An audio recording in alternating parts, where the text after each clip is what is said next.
वो माँ सोचने लगी बड़ा बेटा था, विदेशों में पढ़ाई की थी, कहीं ना कहीं मेरे संस्कार कम रह गए। दूसरे बेटे की तरफ नजर जाती है तो वो दूसरा बेटा भी क्या कहने लगा,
दूसरे बेटे ने भी हाथ दिला दिए। अब वो माँ जब बेचारी कोने में बैठ के रो रही है, तीसरे बेटे की तरफ नजर घुमाते कि इसको तो मैंने लाड़ चाव से पाला है, तो ये तो मुझे अपने पास अवश्य रखेगा। आइए वो माँ तीसरे बेटे की तरफ, वो तीसरा बेटा भी क्या कहने लगा,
बात सुनी, हाथ जोड़कर खड़ा हो गया, कहने लगा कि बाप तो मेरा रहा नहीं और तुम तीनों भाई मेरे बाप के समान हो।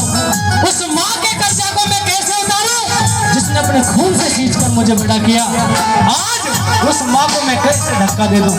अपने तीनों भाइयों के सामने हाथ जोड़कर खड़ा हो गया।